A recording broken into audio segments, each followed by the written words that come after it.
right, everyone, welcome to another expert talk. You know, we're making progress with ALS. Research at EverythingALS. We aim to discover new insights, improve early detection, and find a cure for ALS. You can help us by joining our speech study.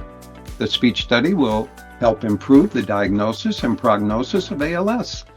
Participants will record 5 speech samples over 5 months, each lasting approximately 15 minutes. We welcome both healthy individuals and those diagnosed with ALS or likely to have ALS. To sign up, please visit everythingals.org speech project, which is in the chat, so you can see it there. And we also have one other study. We are actively recruiting for asymptomatic gene carrier study. If you are a gene carrier, asymptomatic, and interested in remotely monitoring your speech, cognition, and motor skills, please visit us at everythingals.org/asymptomatic and fill out the form. And that also will be in the chat. All right. Welcome, Christian. Yep, absolutely. Thanks, everybody. And thank you, first of all, McFinn, for getting us convened here. And really happy to kick off another one of our expert talks in our expert talk series. This one is much anticipated by the community. It's been a hot topic across multiple programs now about managing nutrition and nutritional considerations in ALS. Tonight's program is entitled, Is There a Role for Nutritional Guidance in the Treatment of ALS? And it's led by Drs. Terry Heiman-Patterson, Ikjae Lee, and Dr. Gina Tripicchio. Dr. Terry Heiman-Patterson is from the Lewis Katz School of Medicine at Temple University. She's a professor of neurology, and she runs the MDA ALS Center of Hope and is the director of the Center for Neurodegenerative Diseases. Her research is focused on ALS and includes both clinical and laboratory interests, and has been a principal investigator for more than 30 trials in ALS, focusing her own clinical research on extending survival and improving the quality of life, including application of technologies to enable independence and optimizing respiratory interventions. In the laboratory, Dr. Heiman-Patterson has worked with murine models of ALS to identify genetic modifiers of disease that can be translated to human disease. She's authored or co-authored numerous papers, abstracts, and book chapters on ALS and related motor neuron diseases. And Terry is president and co-founder of the ALS Hope Foundation, a nonprofit committed to making a difference to people living with ALS. And she's also served as co-chair of the Northeast ALS Consortium, also known as NEALS. And she's served on multiple grant review committees, including the congressionally directed military research program. She is committed to patient care and education actively and participating in the Clinical Research Learning Institute that trains PALs to be research advocates. Joining her for the program is Dr. Ikjae Lee. Dr. Lee is assistant professor of neurology in the Division of Neuromuscular Medicine at Columbia University. He serves as a staff physician and researcher at the Eleanor and Lou Gehrig ALS Center, and he received his MD from Seoul National University College of Medicine in South Korea. After moving to the United States, he completed his residency in neurology and fellowship in neuromuscular medicine at the University of Cincinnati. Dr. Lee served as a co-director of the ALS Multidisciplinary Clinic at the University of Alabama at Birmingham from 2016 through 2020 and focused on high-quality care of ALS patients. Dr. Lee joined Columbia University in 2020, where he continues his efforts as a clinician researcher. His research focuses on metabolism and nutrition and how they affect disease onset and progression. And his research has been very well supported by a number of grants, including Research Fellowship Award from the American Academy of Neurology, and most recently, the NIH K23 Career Development Award. With this kind of support, Dr. Lee aims to answer questions that many patients ask, like what can I do to slow down my disease progression? What should I eat? What should I avoid? And is it okay to exercise? His recent observations provide some clues to these questions, and we'll be talking about it in today's program. And finally, Dr. Gina Tripicchio is also joining us, and she is associate professor at the Department of Social and Behavioral Sciences. And she's a research scientist at the Center for Obesity Research and Education in the College of Public Health at Temple University. Dr. Tripicchio received her PhD in nutrition from the UNC Chapel Hill Gillings School of Global Public Health in 2017. And as a nutritionist and public health researcher, she studies how to develop, implement, and evaluate behavioral interventions to improve eating behaviors and reduce diet-related chronic disease. A goal of her work is to translate interventions for delivery through technology and in community settings, including schools and primary clinics, to increase reach and engagement. Her research aims to test novel methodologies to improve dietary assessment, including the use of stable isotope ratios as biomarkers of dietary intake. She's currently the principal investigator on several NIH-funded studies and has extensive experience conducting interventions to improve eating disorders in pediatric populations and families. In addition to research, Dr. Tripicchio is passionate about teaching and training future researchers in nutrition and public health. As with every program, tonight's program is designed to be interactive. So after our panel presents, we'll have a period of Q&A that opens up really the evening to the program to everybody attending. And after which we're also excited, and it'll be discussed a little bit in the presentation, to provide a demo of a new module that's going live in the EverythingALS app under the care section of the app, which will allow for people to start to manage their own nutritional tracking and be able to give that back to you as a new kind of value add for being a part of the community. We're really excited to show it to you, and I know the team and Dr. Terry Heiman-Patterson and team are really excited to talk about it as well, as they've been very much involved in its development and its coming launch. So with that, I'm going to turn it over to Dr. Patterson to kick us off. Thank you so much for this introduction. I have to say it's almost as long as our slide presentation, Christian, but you know, we certainly appreciate it. And good. So you know, I'm really excited to be here to talk about nutrition. I truly believe that there's a role for optimizing nutrition in terms of improving the care of people with ALS and slowing progression of disease and survival. And I appreciate everybody's interest. And I especially appreciate my collaborators, Dr. Lee and Dr. Tripicchio, because without them, we couldn't design a study that will really start to address the questions. We are going to do a sort of a all of us are going to present part of this, so it's going to be a round robin here. These are our disclosures, and there's an overview of what we're going to talk about. Very briefly, ALS. This audience needs no discussion of ALS to any extent. We're going to start by talking about the metabolic changes and in ALS and what role nutrition might have in addressing these metabolic changes. And we'll then move into the importance of BMI and weight, which will be a constant theme during the talk. And Dr. Lee is going to take over in discussing BMI and weight. And then we're going to move into nutritional considerations and what influence dietary composition could play.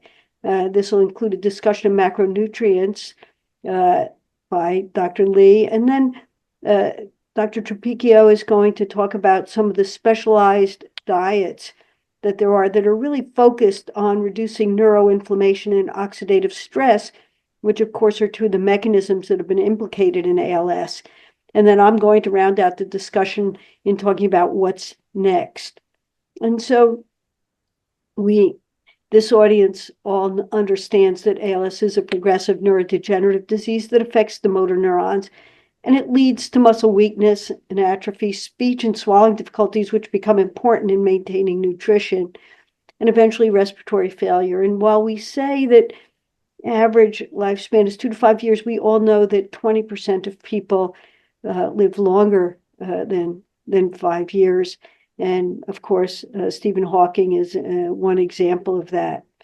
But what are the metabolic changes in ALS? Well, the primary one that we need to talk about is the hypermetabolism that really can occur early in disease. And what that means is at rest, you need to use more energy. You expend more energy. And this has been identified in upwards of 60% of people with ALS. So, think of it as in a normal person, you have a normal energy demand. You take in enough calories, enough food that not only do you meet that demand, but you probably put down some storage, right? If we eat a little cake at dinner, we're going to add some adipose tissue, and that's, and also energy can be stored as glycogen in the liver and sugar in the liver. And so if someday we don't eat enough, or we go out and we exercise and we don't eat any additional food, well, we can go to our energy stores and sort of keep our equilibrium of input and output. In ALS, we have the burden of hypermetabolism, where we have a higher level of metabolism. We have to keep up. We have more energy that we need to put into the system. But yet we know that, appetite can be down. If you have dysphagia, you're not going to be able to eat as many calories. And if you don't take in as many calories, you also don't build up or maintain your energy stores, and you're using them at a higher rate to keep up with your energy needs. So this hypermetabolism is something important to keep in mind, and we'll be talking a little bit more about that in a moment. Some of the other metabolic changes that occur are that there may be impaired glucose metabolism and increased insulin resistance. There may be mitochondrial dysfunction, which then would lead to oxidative stress, which we've all heard as a contributor to neurodegeneration. So again, we have this balance between intake of energy and expenditure of energy, and it's critical to be in balance or you don't maintain your weight. So in this situation, what happens if you're not maintaining enough energy because of the hypermetabolism and maybe the dysphagia and your decreased appetite, you're going to lose weight. And as you're going to hear in a few minutes from Dr. Lee, BMI and weight are important in terms of considering risk for ALS, as well as the fact that they can influence progression and survival.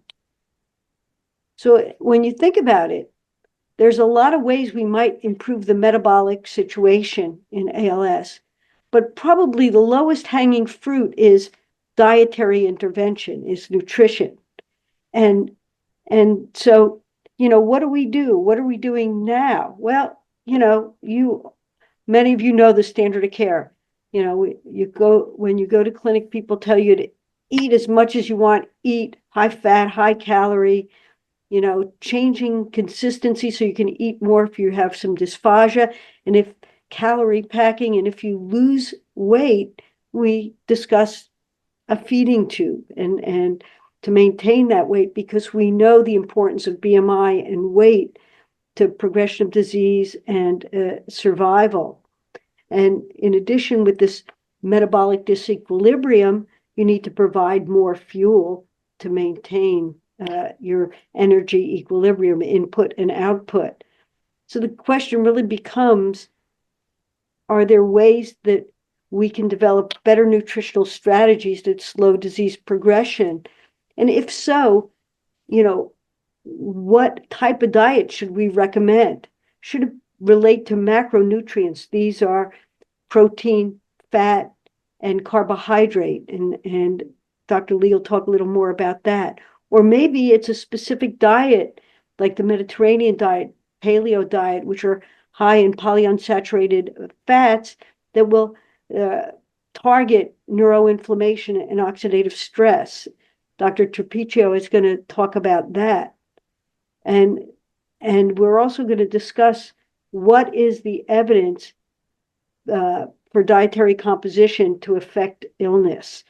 And so you'll hear some of that today. And what you'll come away with is, well, there's a lot of information out there, but what's the best? Because some of it's conflicting, and that's what we want to ask the question of what would be the best way.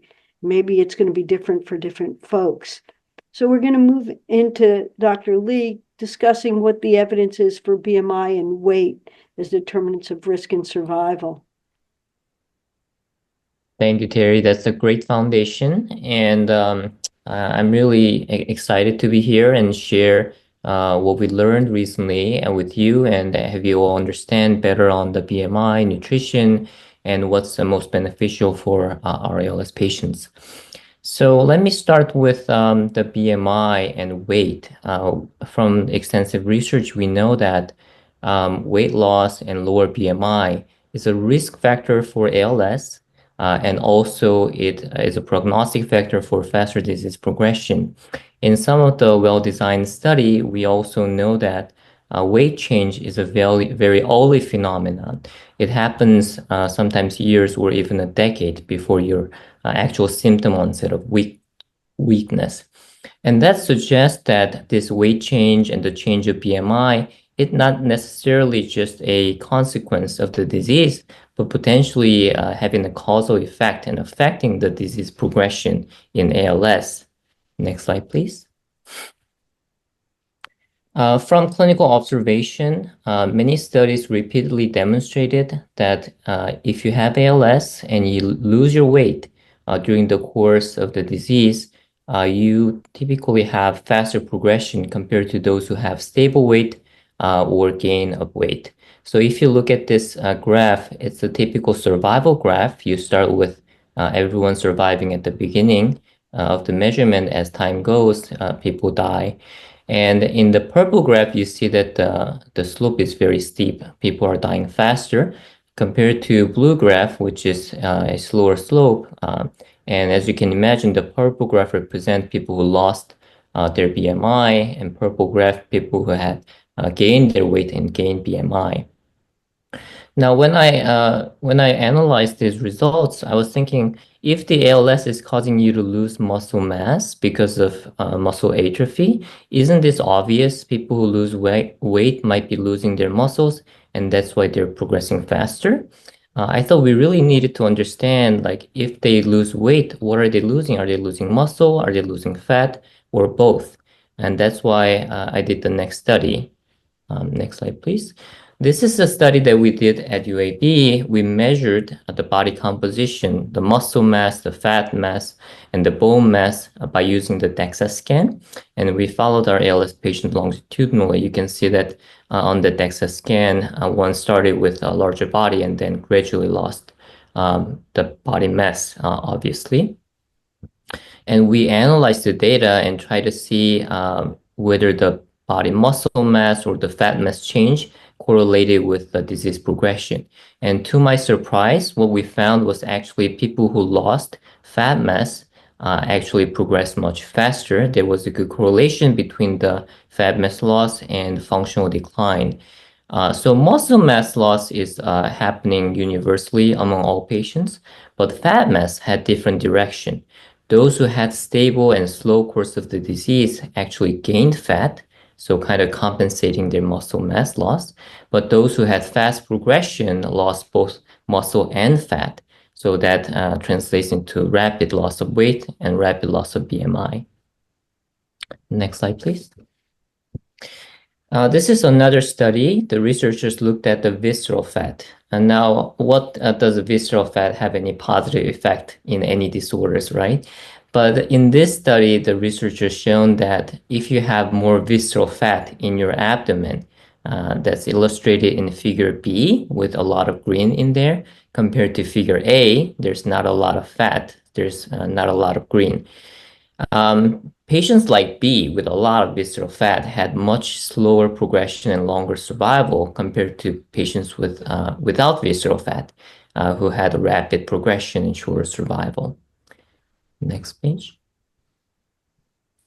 So these kind of research evidences that we learned from the previous studies tell us that potentially our nutritional status, our adiposity, how much of fat we have, might impact the disease progression. Then in that sense, can we actually increase our adiposity to modify the disease course? And when you think about adiposity, you might be thinking about energy generating macronutrients.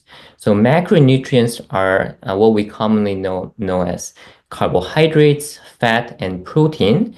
And those nutrients can be digested, absorbed, and then used for ATP or energy generation. Now, these macronutrients are not created equal. And as you can imagine, we have our own ideas of what's more beneficial and what's not beneficial. What do we do when we try to lose weight or when we try to gain muscles? Everyone has a little bit of different ideas. And also these food have different portions of it.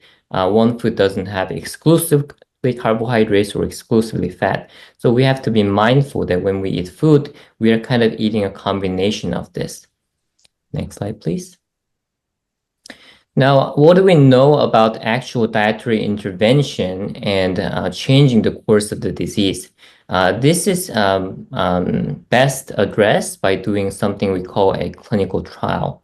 So clinical trial is by design, we are randomizing people into different groups. So they're at the same starting line, and then we intervene. So we provide them with different kind of nutrition and see how they progress over time. For example, in this study by Dr. Anne-Marie Wills and her colleagues, they examined how high caloric enteral nutrition in ALS patients who have gastrostomy tube can improve or change their survival. And what they found in this study is that people who received high calories with high carbohydrate enteral nutrition had the best survival, longer survival than those who had routine enteral nutrition. Interestingly, those who received high calorie with high fat did not have that kind of benefit. Now, what we need to be aware of is that this study was well done, however, with small sample size. You can see the total number of participants only around 24. And then they also observed that in order to gain weight, they had to provide 150% of estimated calorie, meaning they had to give a lot of calories. Next slide, please. More recently, there was additional efforts from our European colleagues to see if you provide high caloric supplement with fat, can that change the course of disease? So they randomized ALS patients into two groups, one group without a supplement, one group with high fat supplement, that's about 400 kilocalories. And the main result of this study, they did not see a significant difference between high fat supplement group versus no supplement placebo group. However, when they looked at the fast progressing subgroup, they did see that there's a survival benefit when they received high fat supplement. So that tells us that if you provide high calorie with fat, potentially there can be a benefit, but the benefit may not be large or benefit may not be universal. Next page, please. So this made me think, oh, okay, if I think about myself and people around me, when we try to lose weight, we really focus on carbohydrates because carbohydrates are well known to increase your adiposity, and therefore many people try to cut it down when they try to lose weight. But we also have to think about carbohydrates a little bit differently because not all carbs are created equal. Some carbs can really make you gain weight quickly, while other carbs are considered healthy.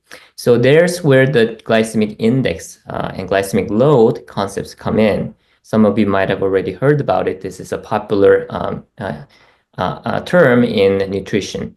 So if you think about something like white rice, white bread, or potatoes, they make your blood sugar go up quite quickly and to high extent. And that causes insulin surge and puts the glucose in the cells like your fat cells, and that makes you gain weight. While other carbs like apple, oatmeal, or kidney beans, they raise your glucose very gently and to a low extent, so that even when you eat them in good amount, they don't quickly make you gain weight. Glycemic load is a quantity concept, and glycemic index is a quality of the carbohydrate. Next page. So recently we did a study to analyze how nutrition can affect the disease progression, and this is on a large cohort of 300 ALS patients. We had a good data at baseline. What kind of diets do they have? This was collected through food frequency survey. So everyone reported what kind of, how much of items of food they eat, and we averaged them for daily intake. And I looked at how does that associate with their later disease progression by functional loss and survival. Next slide. And just giving you the results here, you can see that we looked at different macronutrients. We looked at total calories, we looked at total fat, protein, carbohydrates, glycemic index, and glycemic load. What the estimate here, the numbers mean, it's in minus, meaning that if you eat more of them, if you eat more calories, if you eat more fat, if you eat more protein, you have less functional decline at 3-month or 6-month follow-up. Now, obviously, you want this estimate to be larger, but also significant. That's demonstrated in the p-value.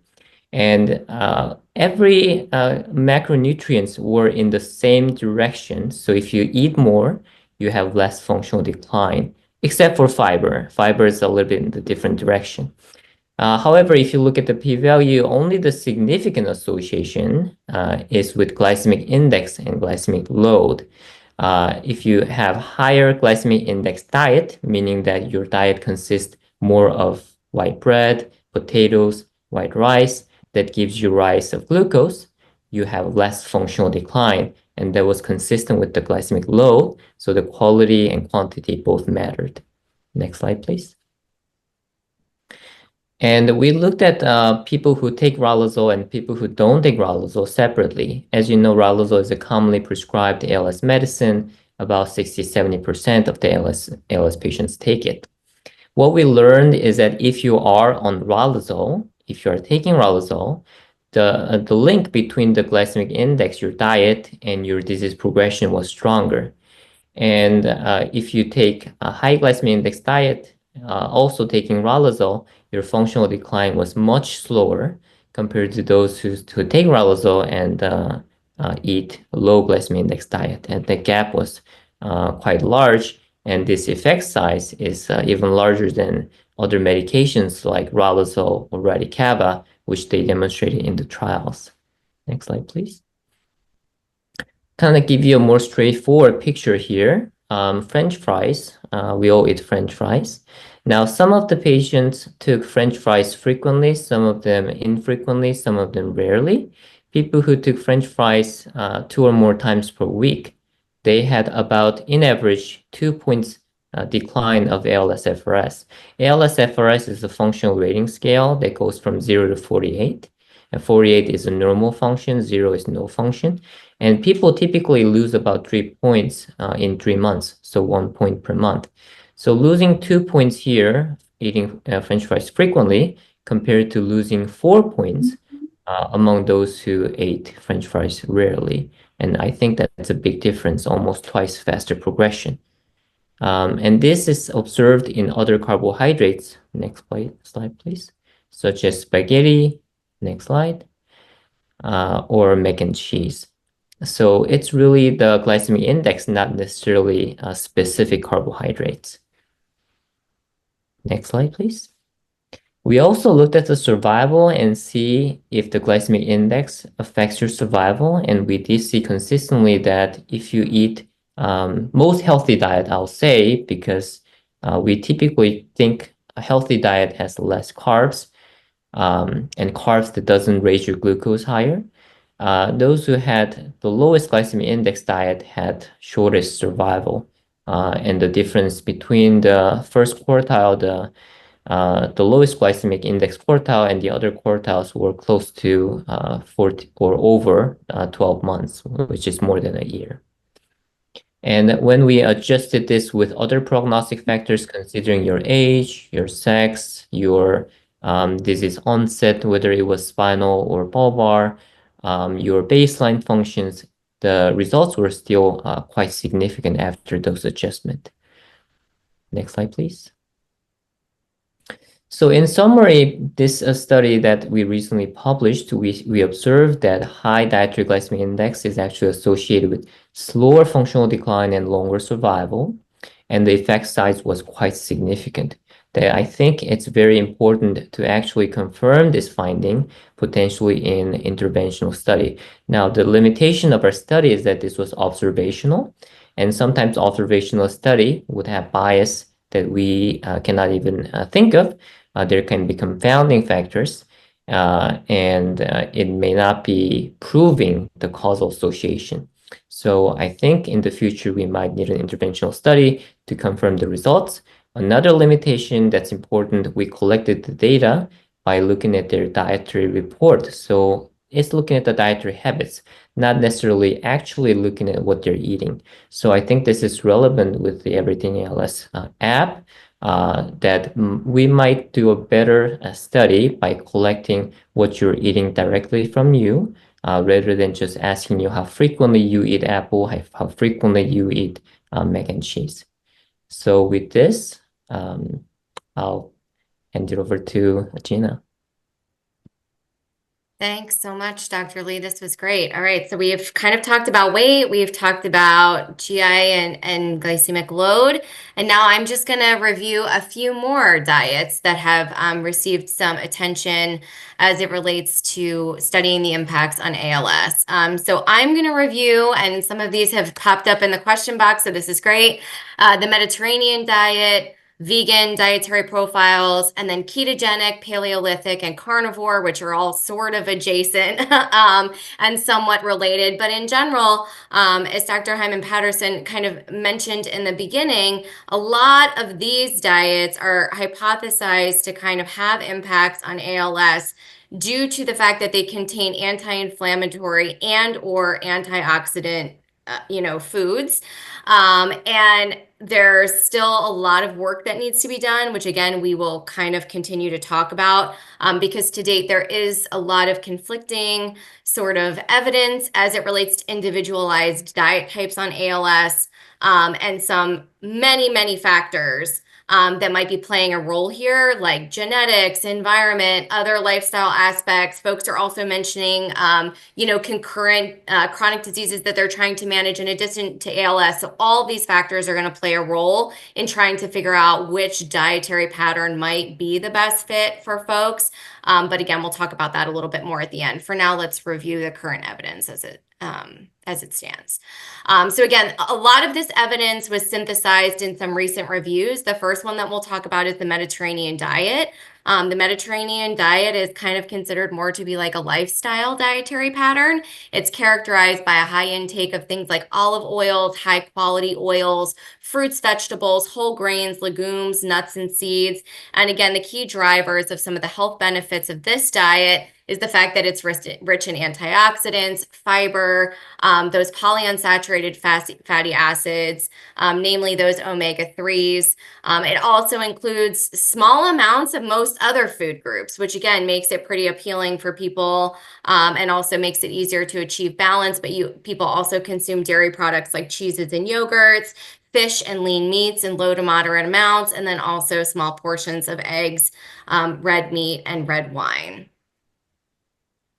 And so what is the evidence for Mediterranean diet in general, as it relates to looking at overall health outcomes in general populations? There is a ton of evidence for the health benefits of the Mediterranean diet.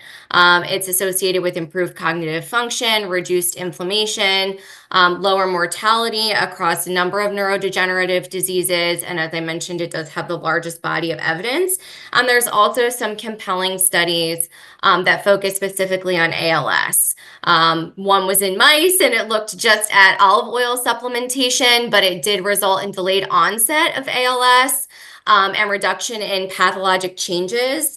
There have also been smaller studies, pilot studies in humans where people followed a Mediterranean diet, again, combined with high quality sources of oils that were administered to ALS patients, and improved outcomes compared to control. And again, a lot of this, another study found that it could be related to things like higher intakes of antioxidants, and all of the benefits that come from fruit and vegetables that result in those higher functioning scores.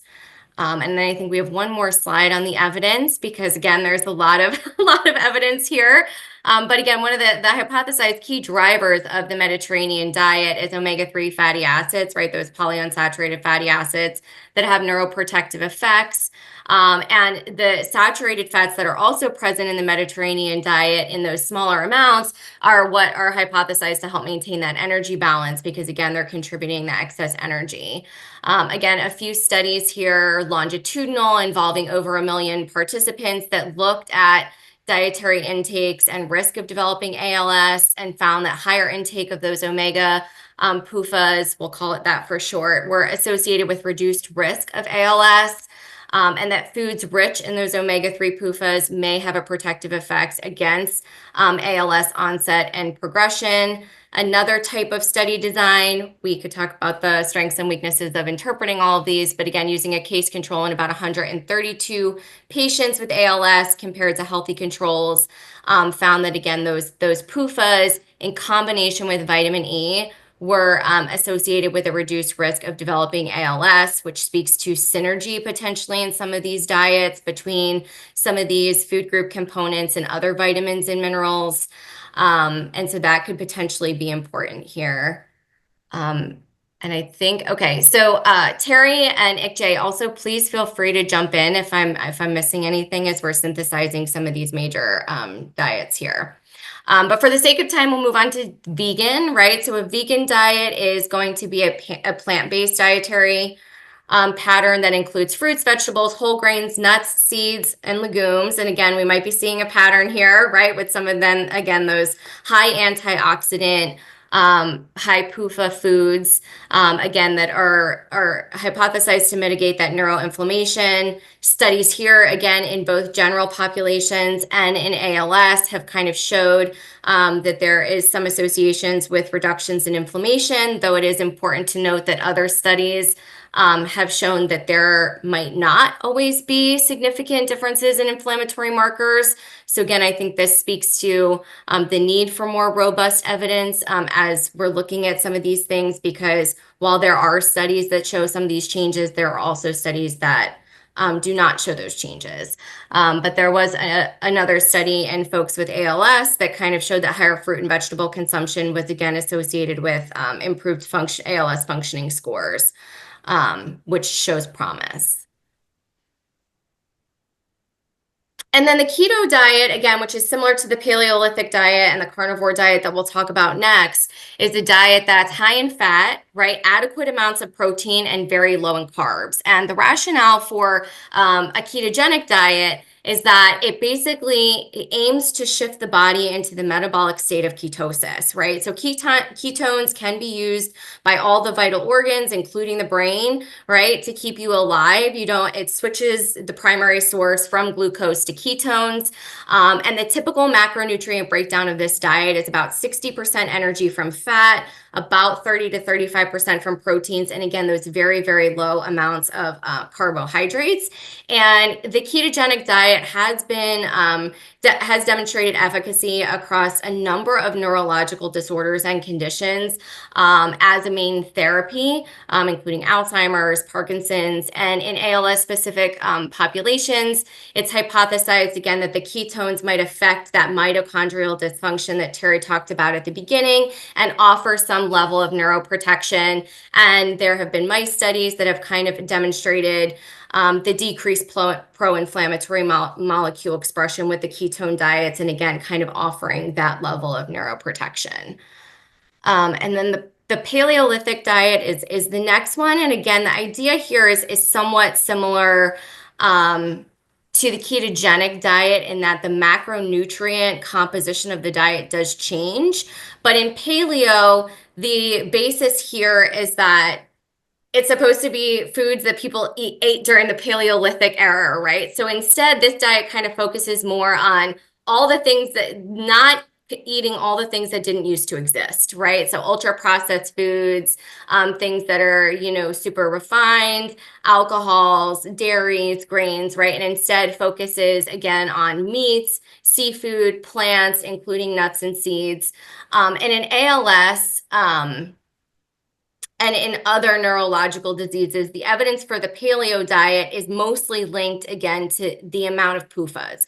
So if the paleo diet following this type of pattern is associated with a higher PUFA profile, then inflammation is reduced. And so the effect on inflammation and cholesterol levels are sort of the hypothesized pathways through which the paleo diet might be offering benefit to folks with ALS.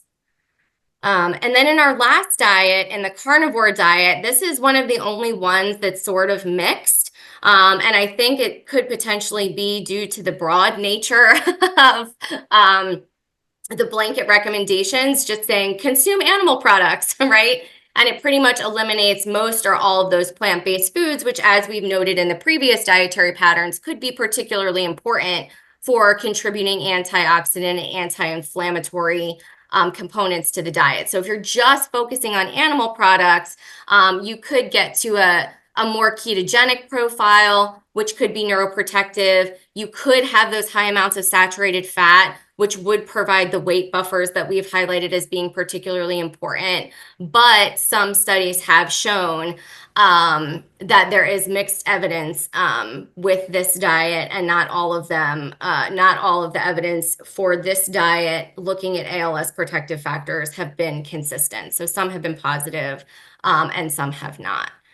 And so I think that will wrap us up with the diets. I just wanted to summarize a couple of considerations based on the current evidence from a nutrition perspective.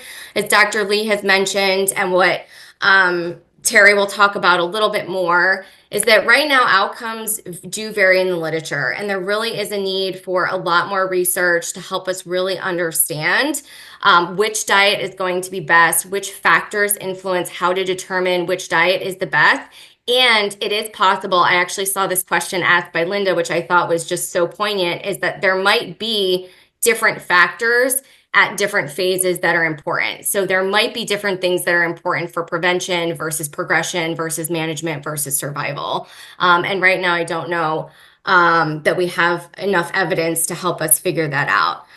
But across studies, it does appear that healthy fats, antioxidant, and anti-inflammatory foods do appear to play a positive role, again, through driving that antioxidant, anti-inflammatory capacity. And then, as Dr. Lee said, diets or foods that are also helping you to maintain or increase weight appear to be helpful as well.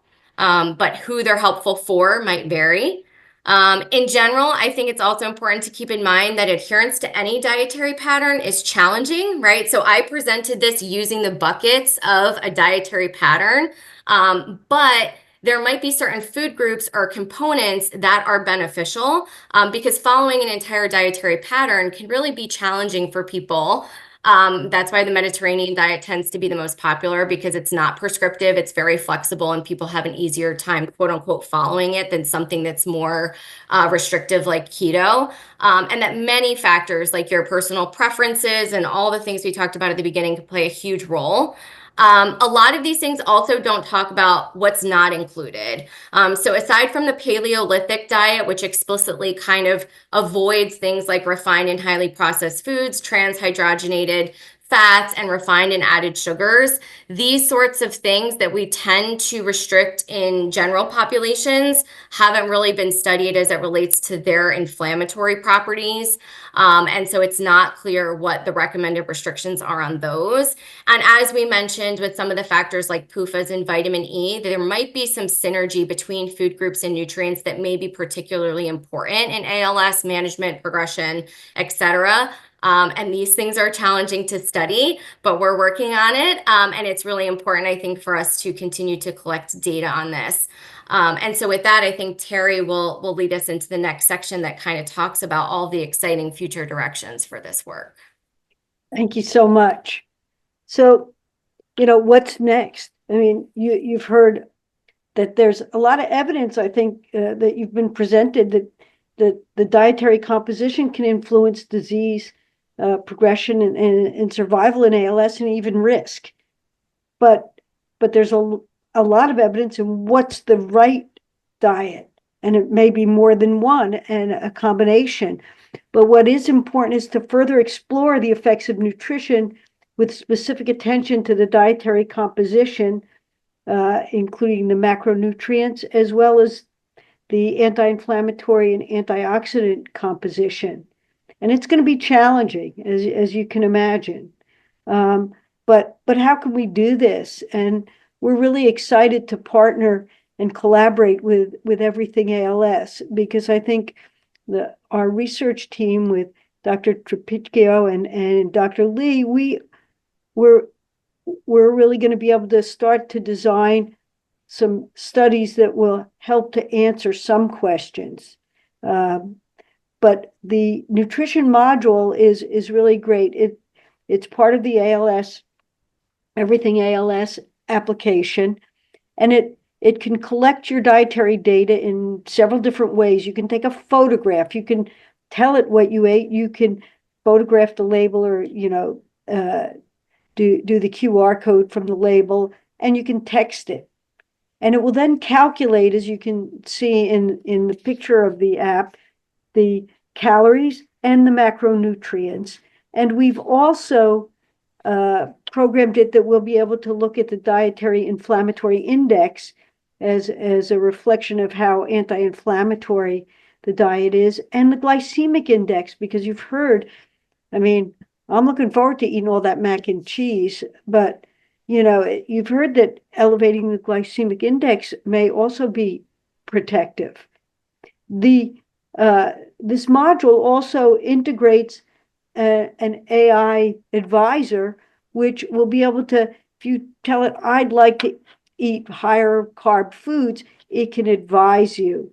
And for us in our research, it can advise people on following a specific diet, one that either raises glycemic index or perhaps follows the Mediterranean diet, or foods that would lower inflammatory index.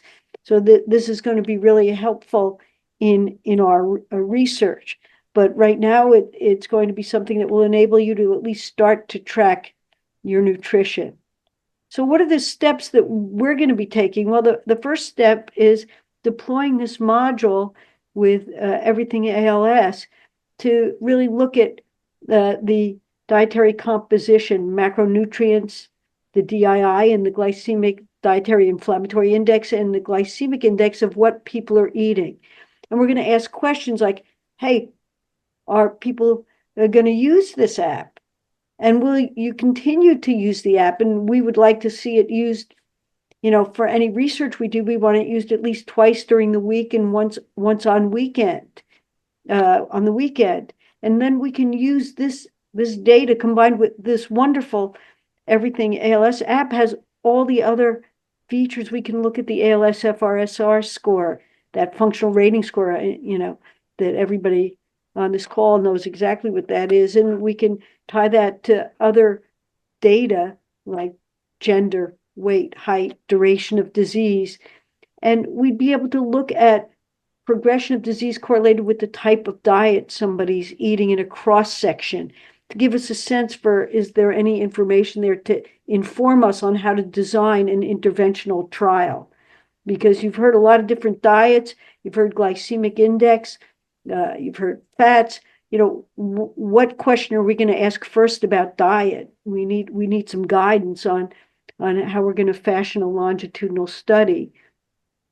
And we can also evaluate whether or not, if somebody inputs that they would like a diet higher in carbohydrate, will they actually follow the AI advisor? Because this would be critical for, this is called feasibility of a study. We have to know that people will use the app, and that if we design an intervention and we recommend an intervention through the advisor, will they follow it in a specific way, whatever we choose to address first.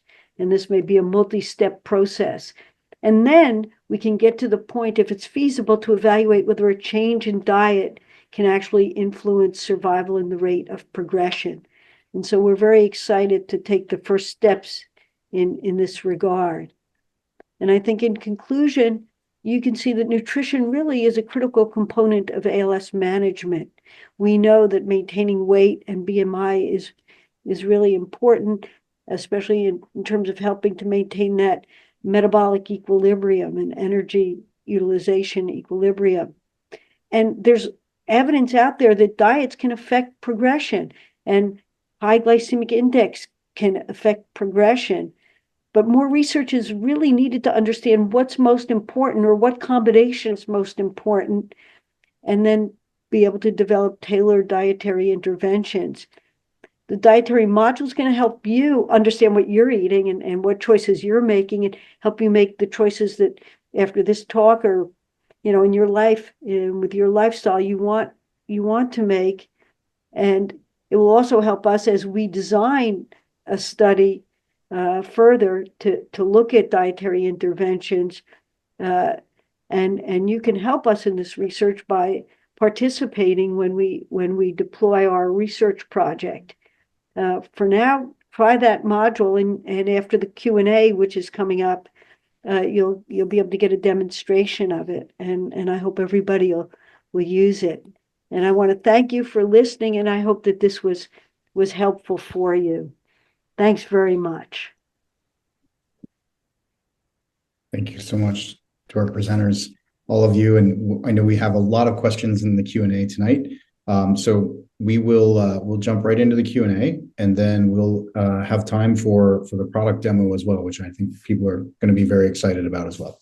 So leading off with some of the questions, and there are some repeating questions. So if you don't get one word for word, please know that we're doing our best to kind of consolidate them and make time here for everybody's questions.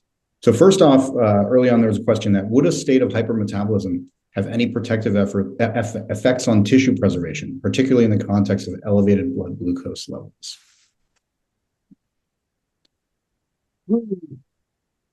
So, Did you say, sorry, can you repeat the hypermetabolism has an effect on what? Would a state of hypermetabolism have any protective effects on tissue preservation, particularly in the context of elevated blood glucose levels? Tissue preservation. I'm not exactly sure what the tissue preservation means, whether that's muscle or nerve or other tissues.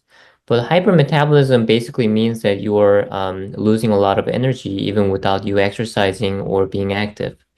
So, for example, I mentioned that in the trial, they try to gain weight of ALS patient. They had to use 150% of their expected calories to actually make them gain weight. Meaning that if you take just regular amount that you used to eat, then you're going to lose weight because you're wasting your energy. Thanks. Anusha, do you want to do the next question? Yes. So next question is it okay for an avid runner about 5 times a week to maintain an active lifestyle while they can? absolutely. But just maintain your energy intake and your weight. Get on the scale. I mean, exercise has been an age-old question in ALS, and whether it's good or bad, I don't know. Ikjae, you can weigh in on what you tell your patients. I tell my patients, as long as they're not getting exhausted and they're maintaining their weight, to be active. I tell the same thing. I say stay active, do everything you do in your daily activities. You can do lightweight exercise, aerobic exercise, stretching. Don't exhaust yourself. Don't do weight training. The muscles would only get stronger when they're connected to nerves. When the nerves degenerating, it's hard to make the weak muscles strong. So stay active to keep your muscles conditioned. So avoid deconditioning, but don't overdo it. Make sure you're eating enough, drinking enough before and after. Thank you. Next question, is there limited energy storage for PALS in weakened muscles? Is the only alternative storage in fat as a result? So it's kind of tied to exactly what we were just saying, Dr. Lee. Are there alternative storage areas that can be targeted via diet? That's an interesting question. People might have noticed that when they lose weight, when they lose muscle, for example, in their arm, their hands, you might have noticed your fat tissue also goes along with it. And that's because when the muscles get denervated, they lose the connection to the nerve. They actually get very greedy. So they take a lot of glucose, first of all, to, I think, regenerate or reconnect it to the nerves. when there's not enough glucose, they utilize fatty acids, so fat from the storage, probably close by subcutaneous fat. So that's why when the muscle goes away, it goes along with the fat tissue. So if you already have a lot of fat to spare, then your muscles can get benefit from that. If you're already lean and you're losing weight, you probably don't have a lot of reservoir in that sense. All right, so next question, I think maybe this would be good for Gina. Should pals eat any fat, or is there a type of fat that would protect the brain that they should, and maybe give some examples if there are of foods? Yeah, and I think a lot of people ask this question, so it might be worth answering this. And maybe Terry and Ikjae want to jump in the context of the evidence we presented on the glycemic load, right? But I think in general, the evidence today kind of shows that PUFAs, right, and omega-3s are really the sources of fat that we want to be promoting. And so we're talking about things like fatty fish, avocados, nuts and seeds, or, equivalents of those like nut butters, right? Things that can kind of be pureed and mixed into other things.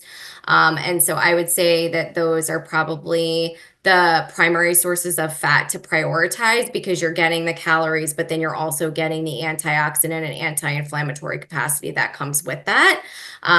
Again, I don't know what Dr. Lee thinks about making sense of that in context of some of his new findings with the glycemic load stuff.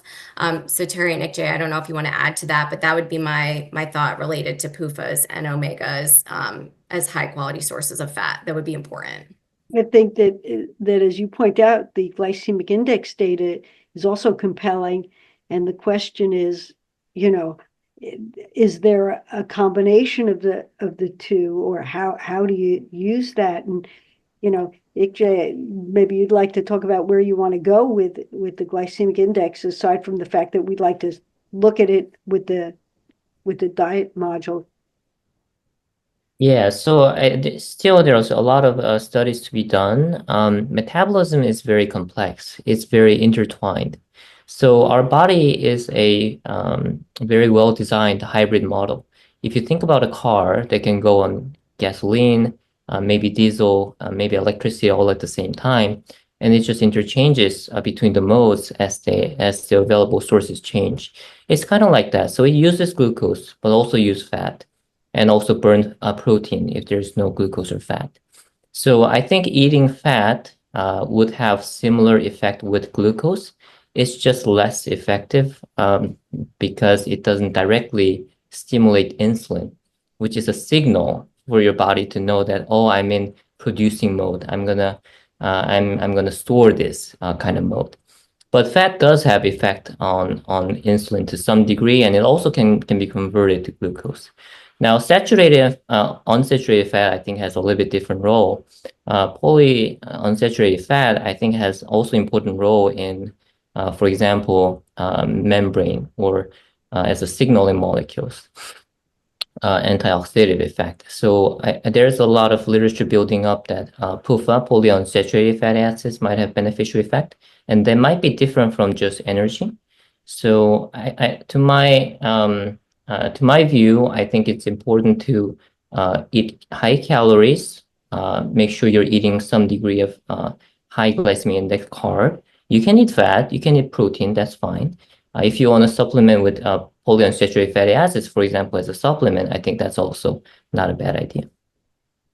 Yeah, and just to kind of dot the I on this, I think a final way to sort of make sense of this is that putting these two things together, the higher, high quality fats and some of the higher glycemic foods, does map on to the template of the Mediterranean diet, right? Which is why I think a lot of the evidence is in that space, because that diet does promote a lot of grains, right? A lot of pastas, a lot of those sorts of things. And so like Dr. Lee said, you are getting those readily available carbs, the glucose, but then also the high quality sources of fat. And things like fruits and vegetables, and those are also sources for GL and GI as well. So that is completely right. So when people think about Mediterranean diet, you focus on olives and maybe polyunsaturated fatty acids or fruits, things like that. But really, Mediterranean diet has a real big component of carbs in there. For example, I recently traveled to Barcelona. and I enjoyed a lot of good food, tapas, and they have carbs in every dish. It's not like they just eat fish or they just eat olive oils, right? So Mediterranean diet, I think, can be a good example of a combination of beneficial ingredients that also includes carbs and fat, polyunsaturated fatty acids. Now, people ask me all the time, should they take protein supplements? Now, I'm a little bit cautious with protein because protein, if you think about when you eat a lot of protein, when you try to lose weight, you eat a lot of protein. We think protein might go to our muscles, but that's conditional. Protein may go to muscles after an extensive exercise where there's a muscle tear, they're trying to recover. The muscle might get stronger when they're recovering from those injuries. And in that situation, protein might be beneficial. So bodybuilder type of situation. But if you're just eating protein, doesn't necessarily make you gain weight. It might actually make you lose weight. It has a lot of thermogenic effect, meaning proteins commonly used for generating heat instead of making you fat. So we still don't know whether eating more protein is beneficial or not. But eating protein usually doesn't lead to a lot of weight gain. It's the carb and fat that makes you gain weight. So healthy people trying to be healthy, they try to cut down carbs and fat for that reason. Thank you. Thank you for the really thorough kind of multi-angle approach to that. One piece of this that remains is, what role does cholesterol-rich diet play? High dairy fat, butter, cream, etc. What does it play in terms of protecting the brain or the CNS at that? I don't think we know too much about that. I mean, cholesterol is a very important molecule, and it is a backbone of membranes, of hormones. So it's absolutely essential in our body. But whether eating a lot of cholesterol is beneficial or not, I don't think we know that. All right, this next question is from a pal who said, I've gained 20 pounds since diagnosed a year and a half ago. I want to get back to my normal weight, but I know clinic doesn't like us losing weight. What is the best way to do so to feel happy and healthy? I don't know. I would probably keep that weight on. It's, I don't know how you feel, Ikjae, but No, I mean, this is a common question for my patients too. And to be honest, we all feel better when we lose weight. We feel bad when we gain weight. So it's kind of a torture to tell patients like, you need to gain 10 pounds, 15 pounds more, because that's usually not well accepted and people don't like it. What I want to say is if you gained weight, maybe because you couldn't exercise or you're inactive, I'll say just keep it steady maybe for a while and see how your disease is progressing. I have seen patients who try to lose weight by using GLP-1 drug like Ozempic, and it didn't end well. I have seen some rapid progression with that. So my only recommendation, don't try to lose them rapidly, at least. If you want to go down very slowly and your disease progression is very slow or steady, that's maybe okay, but don't try to lose them very quickly. Thank you for that. That's important for people to know, especially these days with GLP-1s being so popular. The next question is flaxseed oil recommended for PALS, and how much? What about vitamin A? Is there a role for vitamin A in ALS? flaxseed is is part of the Mediterranean diet and certainly has good fats. And what was the other? The role of vitamin A. Is there a role for vitamin A in managing ALS? Not that I know of. Ikjae, any comment on that? Vitamin E's been looked at. Yeah, vitamin E's been more studied. I don't think there's been good amount of studies on vitamin A. Yeah, Gina, and I will just say with vitamin A, you also need to be cautious with toxicity. If you supplement vitamin A, it can be really hard on the liver.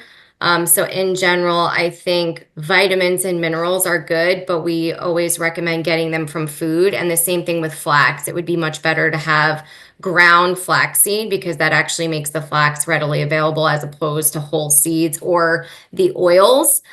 Because again, all those things the oils go through different levels of processing. So rather than it's better if you can still consume the food sources. And then, yeah, when it comes to vitamins like vitamin A, you're probably getting enough vitamin A from fruits and vegetables. I would prioritize that. I wouldn't supplement vitamin A because it can be a lot on the liver. Thank you. Okay, this next question is from a pals who said, I've continued to lose weight and have a low BMI. The problem is dysphagia. I experience stomach pain about 1 to 2 hours after eating. It feels like my stomach is too small to take more. What foods help with dysphagia and what else can help? Well, that certainly could, that discomfort after eating could relate to GI dysmotility, which can be part of autonomic involvement in ALS. And, we're now also looking at microbiome in ALS, but there's clearly GI tract involvement. So some of the things that can be done, there are some medications that can help with gastric emptying and GI motility. They're not that great. Things like Reglan, smaller frequent meals, consideration of a feeding tube, one might say, if you're losing weight, but that might also result in discomfort if you're given a load of food through a feeding tube and there is some motility problems. A review of other medicines that you're on would also be important to make sure that you're not on any that are impacting your GI motility, like anticholinergic agents being used for saliva. I don't know if you have anything to add to that, Ikjae. No, that's a common problem, and it kind of shows there's a lot of hurdles for our patients. Even when they try, there's difficulties. For example, trouble swallowing, limitations because of hand weakness, lack of appetite is a big one. Stomach not really digesting what's coming in. Many of them are not easy to solve, and that's another reason why we are trying to figure out what's the most efficient way to help, so that we don't have to deal with bulk. Maybe if we know the key ingredients, we can just use small amounts and still adequately help you stay stable. Thank you very much for that. We have a couple of really good questions specific to keto and proteins, but we're going to circle back to them just to be able to cover a little bit more diversity of the questions as well. So I'm going to ask really quickly, is there something to be said about figuring out what to do in different stages of the disease? For instance, ketogenic diets might help in early ALS where there's a need for less oxidative stress and neuroinflammation. Has it been studied in that sense as well? Well, that's gonna take studying across the continuum of the disease, biomarkers of these, things like inflammatory markers and oxidative stress markers. The problem has been that they're not exactly consistent. Findings are not consistent in some of these biomarkers, and so what you're targeting, along with I always say you got to get started, get your feet wet. Let's see what happens with different diets longitudinally in all comers in all stages, and then refine. If it looks like there are differences, it's going to be a very difficult situation until we have better ways to determine what mechanisms are operant at any particular time in the course of the disease. And that's really what you're asking. But I think that starting to follow people longitudinally is going to help us, and we can do cross sections at different stages. And that might be some clue. I'm thinking out loud now. How might I approach this to see if there are differences depending on the phase of disease you're in? Would be to do cross sections at early, mid, and later stages. Ikjae, you may want to have a comment on that, or Gina. And I just wanted to add, Terry, that's one of the reasons why we're unveiling the app. And so we can actually get that rich data and we can do more detailed analysis on those, right? So you heard my pitch, Indu. Yes. We want to solve or answer these questions, so that's why we're doing this. Yeah. All right, so we have some other questions on protein. So I think people are curious to know how important is it to eat protein in every meal? And then, what are good proteins to actually focus on eating? And then for those that are interested in a keto diet, is it that good enough to get a sufficient amount of protein? A keto diet is almost all, you eat a lot of protein in a keto diet. It's low fat, rather low carb and high fat. I would think, if I were going to choose a high protein, might choose something like salmon, which is protein and omega-3s, and polyunsaturated fat, good for the Mediterranean diet. Is it good to eat protein? It's nice to eat well-balanced meals. It's what the components are that go into the meals. You don't want to protein starve either. I don't know. Gina, you're the Yeah. expert. Yeah, I'm happy to jump in because I think Dr. Lee also really nicely characterized that the priority, I think, is actually more the high quality sources of glucose and of fats. And across the board, most people are getting enough protein because, like Terry just mentioned, most of our high sources of fat also contain protein, right? If you're eating things like beans or nuts and seeds or meats or fish, right? If you're thinking about all those things, you're getting enough protein with your fat because they're already packaged together. And so I think you don't have to eat protein at every meal. Most people are probably getting enough protein. And given the evidence that we have right now and the way we're thinking about this, I do think that it's probably more important to focus on the high quality sources of fats and the quality carbohydrates. And then in doing that, you'll probably be eating enough protein. It would be rare that that wouldn't be the case.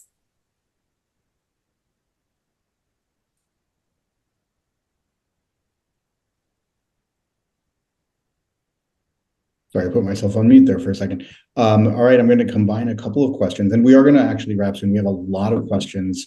We will try to keep them also coming back to the panel as well as getting them addressed as well. Don't be afraid to ask the video when it's loaded into the app as well. There is generative AI chat wrapped around our videos inside the app as well. But I'm going to combine a couple of questions here that have to do with glycemic index and diabetes. We had one member of the audience who's diabetic, type 1 diabetic, and others type 2 diabetic. And the questions are kind of pretty similar about what should be done to kind of manage this. Should they raise their target glucose to try to achieve a desirable result? Or what should they do about taking this into account when they're planning their food intake? So I'll leave it there and see what you have in terms of the considerations around managing diabetes with ALS. Yeah, so people with diabetes, they're in a tough spot because, of course, diabetes and high blood sugar is not good for many things, including nerves. And diabetes can affect your blood vessels. And controlling your blood sugar helps you reduce your long-term cardiovascular risk, like less stroke and less heart attacks. So when I talk with my ALS patients with diabetes, I always have to think about the risk and benefits. If you eat a lot of carbohydrates, that might help your muscles, but that might raise your blood glucose and may not be good for your vessels. So is it possible to make all the different parts happy? I think if your hemoglobin A1C is not really high, meaning somewhere around 7 or below 7, it's probably not going to be too dangerous to eat some carbs and then try to control your glucose with maybe more diabetic medications or even insulin, and just try to get them delivered into your tissue. Especially if you're type 1 diabetic, of course, you need insulin, and maybe you can increase your insulin and also increase your carb intake. So you eat the carb, you get glucose in your blood, and the glucose goes into your tissues, like your muscles and nerves, with insulin. Type 2 diabetics, you would like to reduce your insulin resistance by some of the medications like metformin or SGLT inhibitors. and that might compensate for what you're eating. What I would not like you to do is excessively lower your glucose in order to, reduce your cardiovascular events down the line 5-10 years later. Because right now, your ALS is probably the most imminent threat to your health than maybe stroke 10 years later. But of course, that should be balanced. So I would say keeping close contact with your endocrinologist and make sure you're monitoring your sugar and A1C. Eating diet is important, but don't put your sugar very high. Like A1C 9-10 is still not good. So keep it in the reasonable range.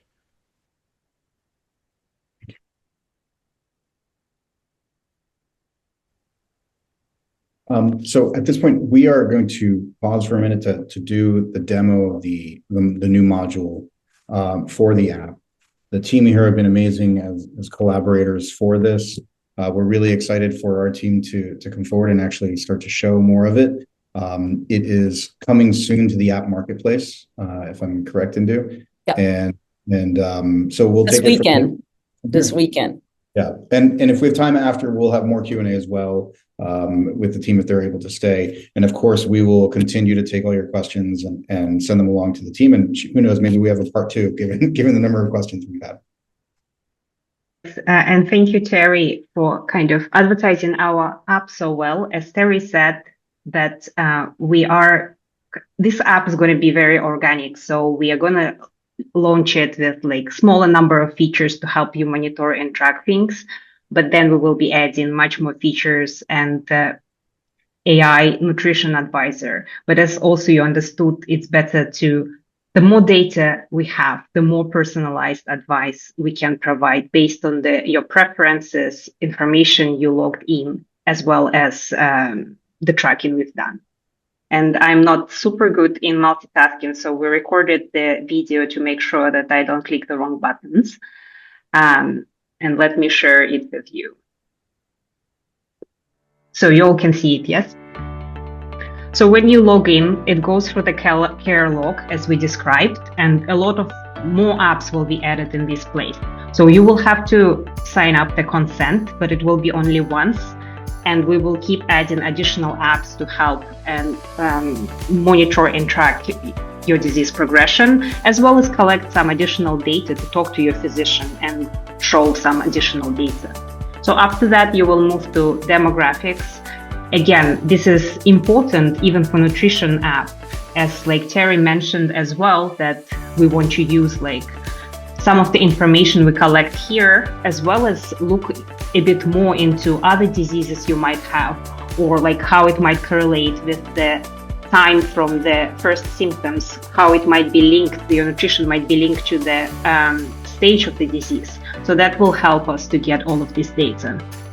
So here, when we start the nutrition app, there will be a video just to kind of explain some of the features, so you can look and see how it feels and decide if you want to join and use this app for yourself. So after that, as Terry also mentioned, we will ask you to log in the data at least 3 times per week. And more data we have, the better it will be. So of course, if you can do it every day, it will be amazing. You start with the home screen where you can see like how much you logged in and kind of go into details. If you click to the diary piece, that's where you can look at the logged meals which you had today, depending on the meal time, as well as look back and see what other dates you were eating, and maybe even like start thinking about how you felt on that day. And we are thinking again to add some of these features in the future app updates. Next, the profile piece. Some of this data will be integrated from the demographics you complete, but that's just to help you to estimate your daily nutrition target. We will use some of the scientific approaches to integrate it and give the default settings based on your weight, height, as well as LSFRS score. But also, if you have specific recommendations from your physician, you can adjust it and change it the way your physician recommends you to track it and try to follow this target. Then next part is to kind of go into more details, and it was like impressive. Many of you are thinking about like different macronutrients and micros to monitor and know like the value. So this is the piece where you can look at the progress across time, monitor your weight as well as carbs, fat, protein consumption, and then go in more details across the broader timeline, as well as look through additional micros as well. And again, we will try to make sure that we collect as much information as possible in order to start like answering some of those questions which you were asking, like which of specific micronutrients might be really important.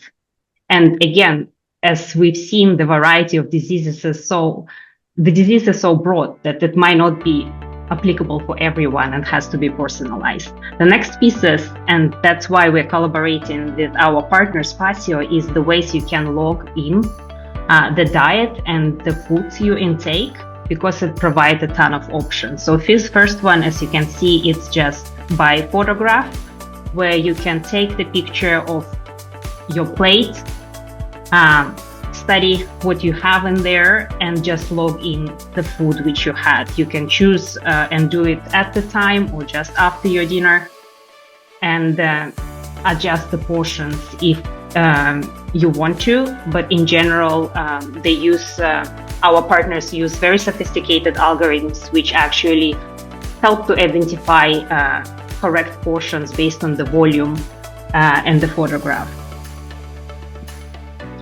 So next piece would be, yeah, it's kind of impressive when I started playing with that to see how much you have in different pieces of food.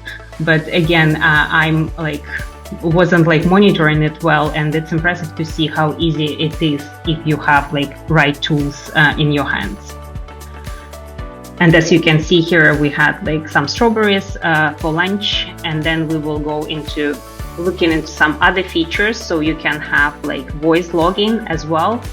And again, the more details you will provide, the better it will be. So you can actually explain what size of the portion you had, like how many eggs, how many pieces of toast, and what exactly you added there, to help it to identify the specific ingredients and to add the whole list to just easily log in one meal. And the next piece would be going through let me speed up a bit, going through the typing as well. So you will be able to just search for different type of foods. And again, we have like the AI integrated as well here to make sure that it suggests different options to pick the right dish which you had. And then as well as in previous cases, you will be able to adjust the portion size or how many pieces of cake you had and so on. And log it as well. So that was one of the pieces which we really prioritized to make sure that we can have all the different types of logging the food in more simplified way, because as many of our experts mentioned, most of the studies are using like recall, and you can't like actually access the real-time logging and real-time meals assessments, and we really hope that can be achieved with this app. And just to additionally, as Terry mentioned about the importance of doing research, we integrated ALS FRS and Roads link, and it will give you reminders as well to make sure that this is regularly updated, and that's helpful for both just to research as to understand how nutrition might be associated with the disease, but also to help to estimate the right target calories for consumption. And then additionally, so we'll have the road stat, and you will have the reminders in the app as well available. And then we will have the function to update the weight as well. So to make sure that all the recommendations the app provides will be available and really up to date. And as Terry mentioned, the idea for next iterations, and we really would love like your feedback as early as possible and as much as possible, so we can prioritize additional features. Some of them Terry mentioned, to actually have the AI advisor who can recommend based on your allergies, based on your food preference, or based on or develop even meal plans based on the type of the diet you want to try and follow.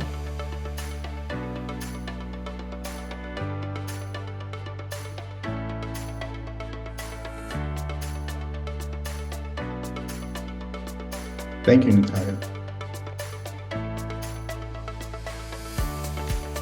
We were addressing some of the questions in the chat in real time about the location of data storage and its availability in Canada as well, and yes, it is.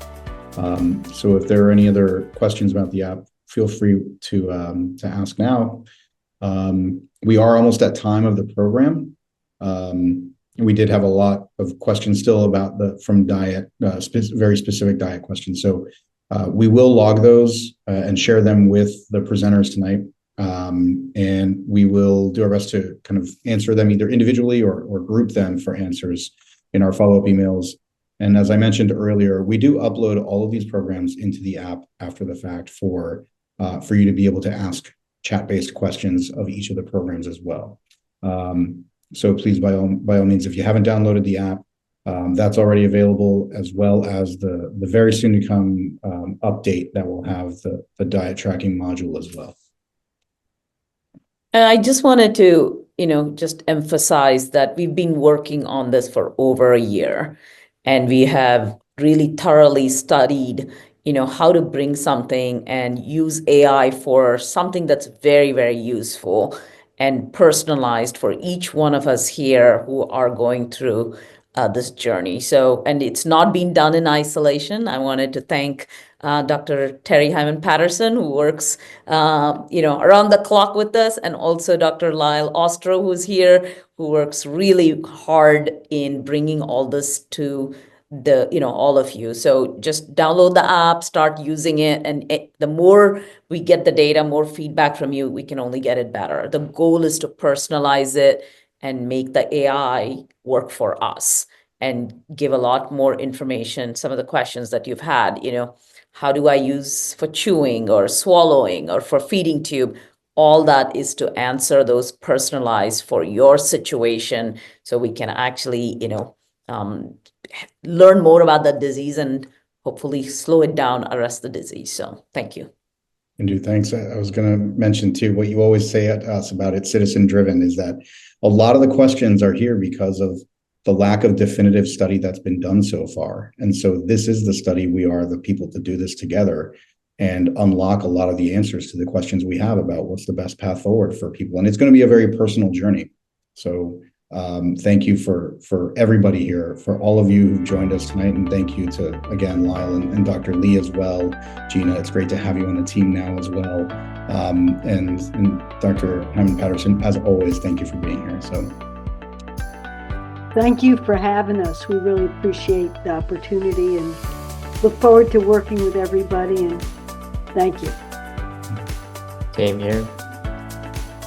Thank you to each of you for coming tonight. Thank you to our presenters. And one of the nicest things that I ever find in life is when we get together and we see how united we are as an extended family. This is what makes the difference. What makes your life a little bit better is because you have other people to lean on, and we have you to lean on. So this is a cooperative venture. And so anytime that you can volunteer your time to be part of one of our studies, everyone benefits. What this means, Everything ALS, means we have an extended family and we love to say goodnight to each other at the end of the program every time. Good night, everybody. Casey, Duncan, Paul, Kimber, Susan, Rick. Jerry, Faith, Indu, Christian, McFinn. Thanks again for a fabulous, fabulous presentation. What a great, great program. Just the That was beginning. great.